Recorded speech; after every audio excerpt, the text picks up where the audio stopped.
Well, hello there, thrill seekers. Welcome to Brad's Dharma. I'm Brad Warner, BA, Bachelor of Arts, and I'd like to talk to you about Buddhism and the Dharma. Okay, let's just get into it.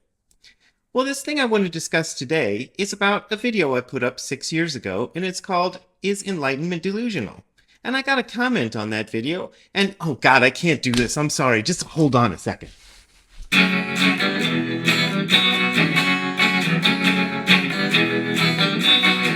I said, hey, it's raining today.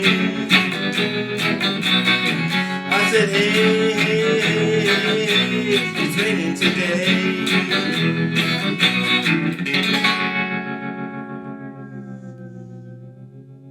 Ah, that's better.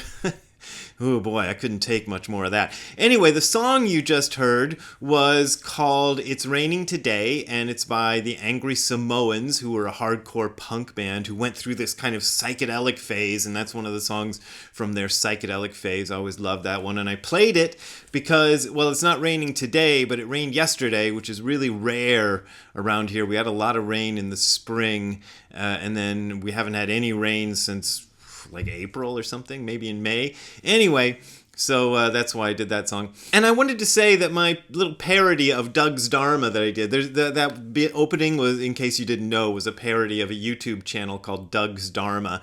And I wanted to say that I like Doug's Dharma. I think Doug, I forget Doug's last name. Anyway, I think Doug does a good job. He's a Buddhist scholar, and he talks about scholarly Buddhist stuff. And every time I watch Doug's Dharma, I actually learn something that often I didn't know or that I knew and then forgot, some scholarly point.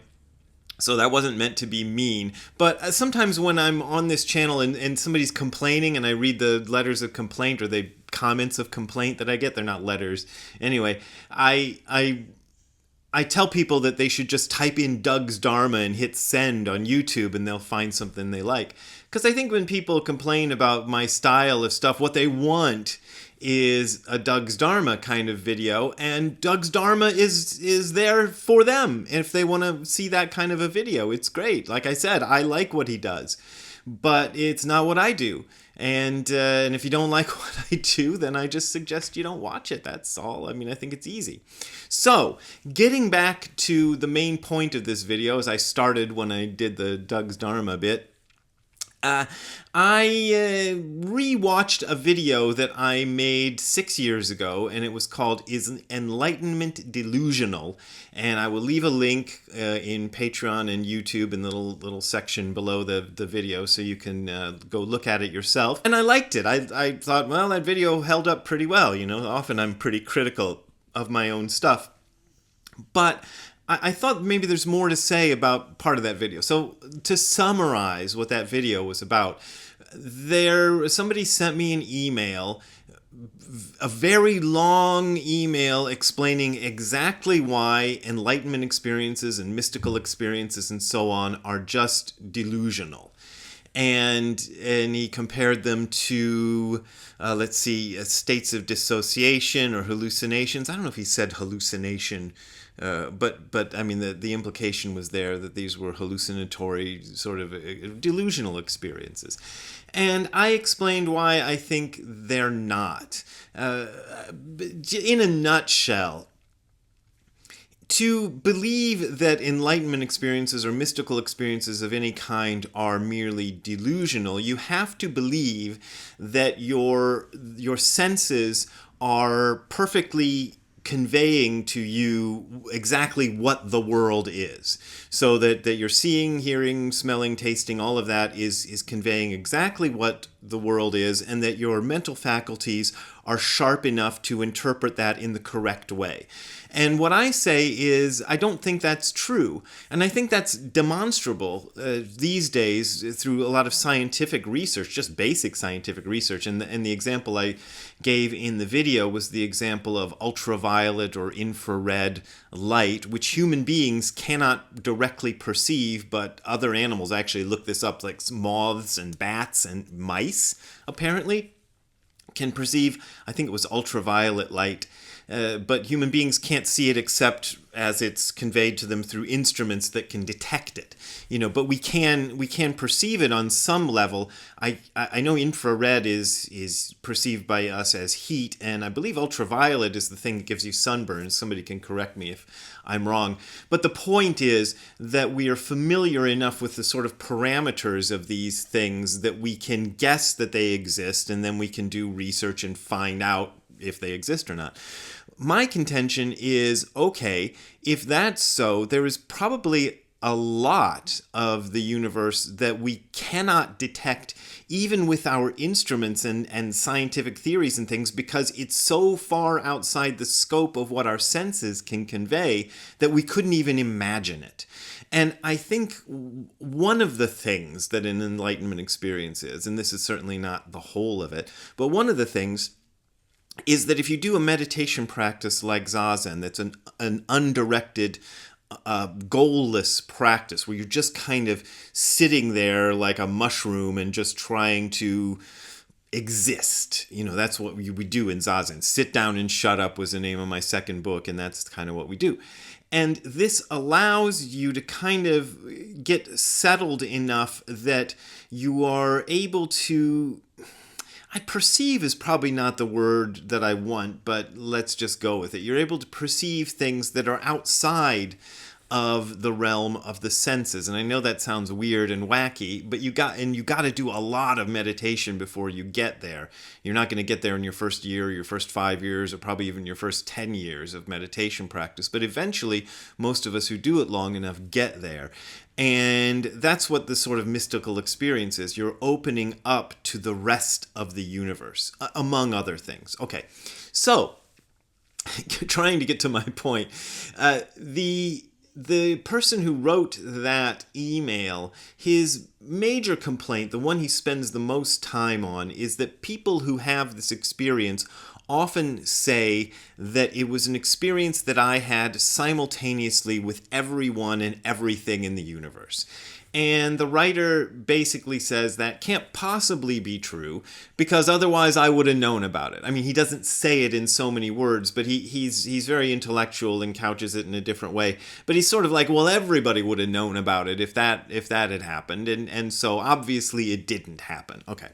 So that is one of the interesting facets of the experience, that the mystical experience, or the so-called Satori or Kensho experience or whatever. And one of the places you can read about that is in a book. This is the latest translation of it. It's Record of the Transmission of Illumination, and this is the T. Griffith Folk, editor-in-chief. And this is published, this one's published by University of Hawaii Press, but it's Sotoshu Shumucho in Tokyo. Those are the sort of Vatican-like group that sort of oversees all things Soto. So I think this was kind of expensive, but it wasn't outrageously expensive. But if you want some cheaper versions of it, there's two others that I know about. There is this one, Transmission of the Light. This is translated by, Francis Dojun Cook with a, foreword by John Daido Loori, king of all Zen until he died a few years ago. And another version that is pretty readily available is given its Japanese title, Denko Roku, the Record of the Transmission of the Light, basically same thing, and it attributes it to Zen master Keizan Jokin. That's one of Dogen's Dharma descendants. Obviously, Keizan didn't write this English version. Hubert Neerman, who is the sort of go-to translator for things by Shasta Abbey. This is by Shasta Abbey Press. I guess you can see it there. He's the translator. They're all kind of similar, and I must say, before I even go into this, that this is a book I'm not intimately familiar with the way I'm familiar with Dogen's writings. I've dipped into it here and there, and I keep the three translations around because I often refer to it in books and things, but I don't think I've ever read it cover to cover. I may have read it once cover to cover years ago. I can't remember, but yeah. So, but I do like the first one. So, okay, what this is It's supposedly the record of all the enlightenment experiences of all the masters in Dogen's lineage, starting from Shakyamuni Buddha and going all the way up, I believe, to Dogen himself. I'm not going to look at this, but I believe it goes up to Dogen himself. Anyway, probably does. So it goes through all of them and describes their experience of awakening. And the one I referenced in the video that I talked about, that I just mentioned, that is Enlightenment Delusional video, is... Oh, okay. Here, I'm going to read from this new translation just because it's fun to read. And they're all pretty much... I just read each one of them just before I made this video, because I do actually do some work sometimes for these videos. And this, they're all pretty much the same. The Hubert Neerman translation, the Shasta Abbey translation's a little flowery for my taste. It tries to sound a little bit biblical. It doesn't go as far as making it these and thous and thou arts and whatever, but it's a little flowery, but it's pretty good anyway. And the other one, the Francis Cook one, I find is almost identical. And not identical in the sense that it was plagiarized, but it's really, really close to the Soto Shumu Cho one by T. Griffith Folk. Anyway, so the one I want to talk about, I like this one because it gives you the Japanese or Chinese, well, this is Japanese in this case. Well, some of it's Chinese. The first thing's in Chinese and the rest is in Japanese. And this gives you side by side. And if you can read Japanese, which I can, it helps because I can go and track down if I find something, if I find something dubious in the translation, I can go look at what it actually says in Japanese and go, oh, I see what they're translating. Anyway, I like it for that. But for people who don't read Japanese, that's probably kind of just useless decoration. So let me just read you some bits of it and then see what I can talk about without running my time out here. Okay, this is called the lead chapter, and the root case is Shakyamuni Buddha's enlightenment experience. And it says, Shakyamuni Buddha, that's the OG Buddha, the original Buddha from 2,500 years ago, saw the morning star, awakened to the way, and said, I, together with the great earth and sentient beings, simultaneously attain the way. So that's, maybe the most concise version of this idea that the enlightenment experience encompasses everyone and everything, which is the thing that my person who wrote me that email 6 years ago was complaining about and said couldn't possibly be true because obviously I didn't notice it. But there it is. There's Shakyamuni Buddha saying this. And now for historical accuracy, this probably doesn't go all the way back to the original documents about Shakyamuni Buddha. I don't think you can find this quote in the Pali Canon, in the original sutras that are supposedly the oldest, although somebody told me once that there's some stuff that they think is older than the Pali Canon. So it's a later thing, and it could very well have been introduced by somebody else, and it may not go back to the historical Buddha, or it may go back to the historical Buddha as an oral tradition that wasn't written down. We don't know, but I just wanted to kind of put it out there. So that's the case. And then what happens next in this book is a kind of historical account of how that happened, how Buddha sat down under the Bodhi tree, just like in my song, Buddha was a good old boy. You can look it up on this YouTube channel. It kind of tells the same story as Buddha was a good old boy about Buddha's enlightenment and so on.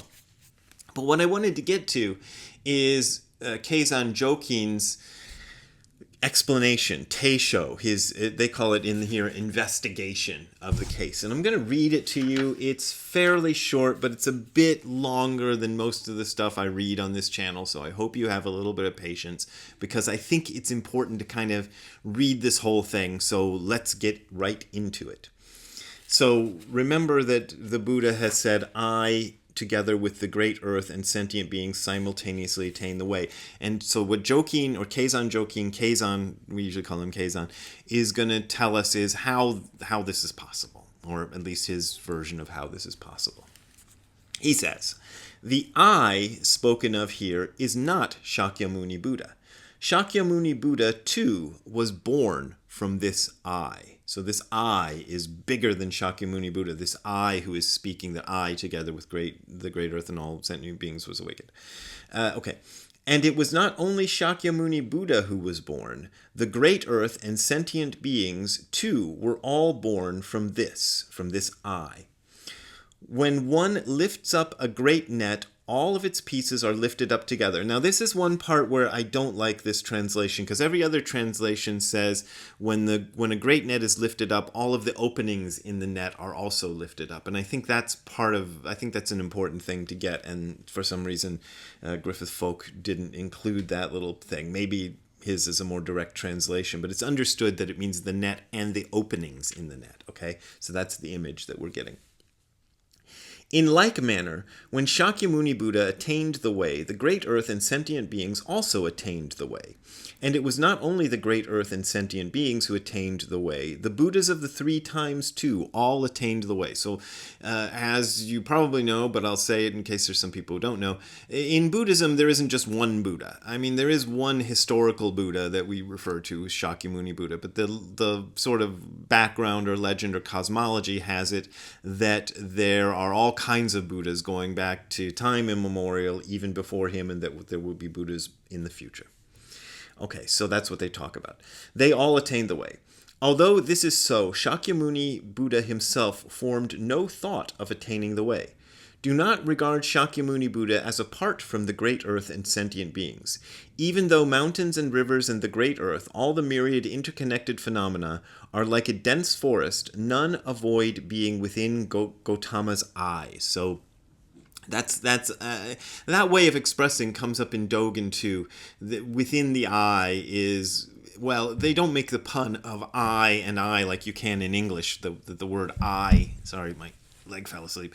That the word I sounds like the name of this eyeball, but it works in English, and that's the way you can think of it. All of you people, that's the people he's addressing and you folks who are watching this video, all of you people are also standing within Gautama's eyes, or Gautama's eye. And it is not only that you are standing within Gautama's eyes, they have been replaced by all of you here. You have also become the lumps of flesh that are Gautama's eyes. And this is a little pun, because the lump of flesh and the eyeball in the original, they're kind of equivalent ways of expressing something, so that's what that means. And each and every person's entire body, one by one, is a cliff rising 10,000 fathoms. But do not think on that account that through past and through present there are exalted people with perfectly clear eyes. You people are identical with Gautama's eyes. So even if you don't notice this, or you don't have the clarity, or you don't have the enlightenment experience, or whatever, you too are included. And there's not these perfectly enlightened beings over there. That includes you. You're identical with the entire body. If so, then what will you call the principle that underlies attainment of the way? Well, monks of the Great Assembly, it is that Gautama attains the way together with you people, that's you people too who are watching this, or is it that you people attain the way together with Gautama? If you say that you attain the way together with Gautama, or if you say that Gautama attains the way together with you, then that is not at all Gautama's attainment of the way. Accordingly, it cannot be regarded as the principle that underlies attainment of the way. Attainment of the way is just another way of saying enlightenment.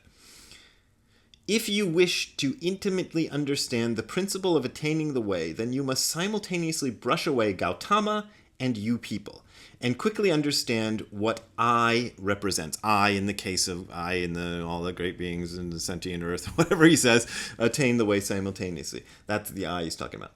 The together with of I is the great earth and sentient beings, but the I of together with is not that. Old guy Gautama is not that old guy Gautama, sorry. I like the way that he calls him old guy Gautama. Other translations make that sound a little nicer, but I get the sense in the Japanese that it's more colloquial and that this translation is better in this case.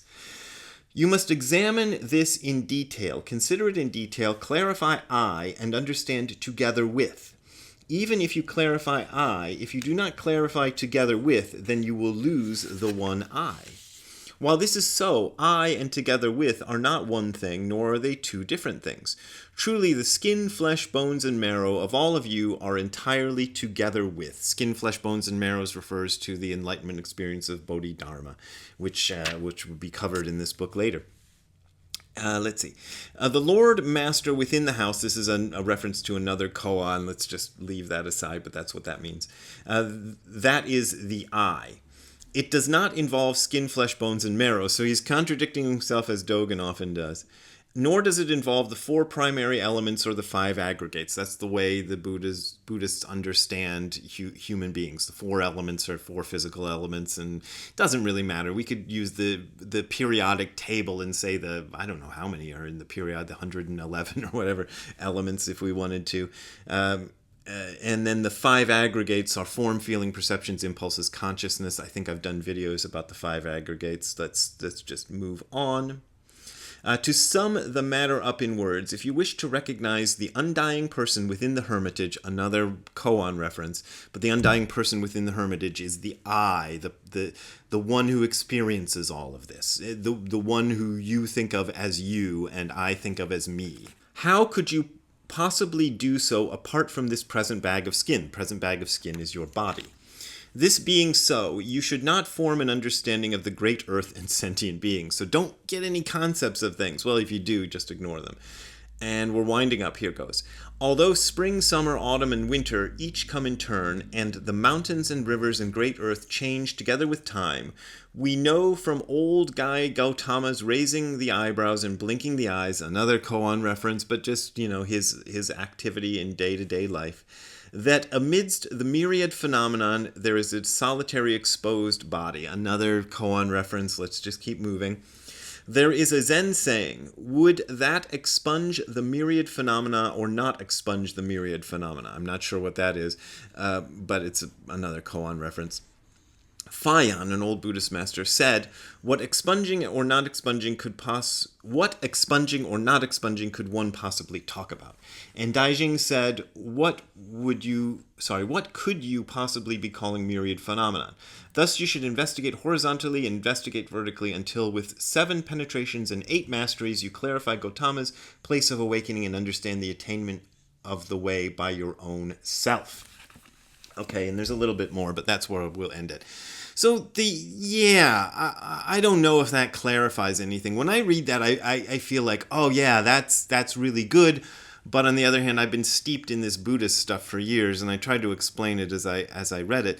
The basic idea is this I.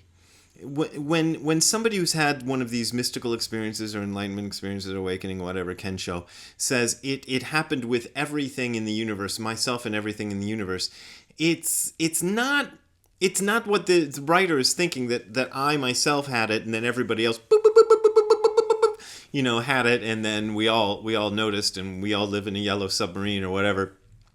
I don't know why I said that. It just came up. Anyway, it's not like that. It's not that. And yet there is no other way to explain this. This is what gets difficult. And I've been writing a book in which I tried to put it this way. I said, look, if you've never been to Nairobi and you try to Nairobi, Kenya, which is where I grew up partly. Before and after, or after living in Wadsworth, Ohio for a while, and then before living in Wadsworth, Ohio again. Anyway, if you've never been to Nairobi and you try to explain to somebody the sights, smells, and sounds of the Maasai market, you're going to have to describe it in ways that they'll understand, and they'll sort of make a mental picture. But that mental picture is not going to be accurate. It might be helpful, it might have some kind of value to it, but it won't be accurate. But maybe when they get to the Maasai market, if they do get there, they'll be like, oh yeah, this is like the guy described. Now I finally understand what he was describing. That's kind of the deal. The same thing happened to me with my teachers in the books I read. They said crazy, weird things, like I, together with all the beings in the universe, was enlightened, or like my first teacher said, he said, it's more you than you could ever be, or like Nishijima Roshi said, my personality extends throughout the universe. These were things I heard, and I was like, what? And then once I matured into the experience, and then kind of got to the point where I could clear away the dross and mess until I could kind of perceive it for myself, I was like, oh, that's what they meant. So, it's useful in that way, but, you can't just go on comparing your experiences with other people's experiences anyway. That's a whole other topic. I hope that helped a little. And I would like to say, I bought this album in Germany, and it's really groovy. You just see this couple on the cover, and you think, oh my gosh, who are these people? And wow, I just listened to it. Bought it I guess last month when I was in Germany, and I finally listened to it yesterday, and I was like, whoa, cool, sci-fi party. Unser Flug durch die kosmische Musiker. Also, does anybody want a copy of the autobiography of the guys from Jesus and Mary Chain? Because I bought 2 of them. I didn't mean to. I pre-ordered, and then I pre-ordered again like 3 months later because I forgot that I pre-ordered it already. So now I have 2 copies. So write me at bw@hardcorezen.info if you... what did I pay for this? I don't know. Does it say? Here we go. $30. So if you want to offer me $30 for this thing, I can even send it to you in the same package that it came to me in. Also, same thing with this one. Pre-ordered it and then realized I already had it. This is great. This is weird fantasy. But I ended up with 2 copies of the same thing, and this one cost $20. So if you're interested, bw@hardcorezen.info. Write to me if you want to get it. Also, if you want to donate to me, just, not get a book for your donation, you can go to the URL that you're seeing on the screen below, which is hardcorezen.info/donate. That is hardcorezen.info/donate. There you will find my PayPal and Patreon accounts. Those are the ways I make my living, and I appreciate your support. But as always, you don't got to support me if you don't want to support me. I'm talking really fast because I want to get this video over. All right, we'll see you later. Have a good time all the time. Bye. Hey, Ziggy. What you barking about? He was barking at me because I went outside to put the plants in. Now he's not barking. Now he won't bark for the people. Why don't you bark for the people? Hey, Ziggy, say hi to the people. All right, Ziggy, I'm going to edit the video. See ya. What, are you embarrassed?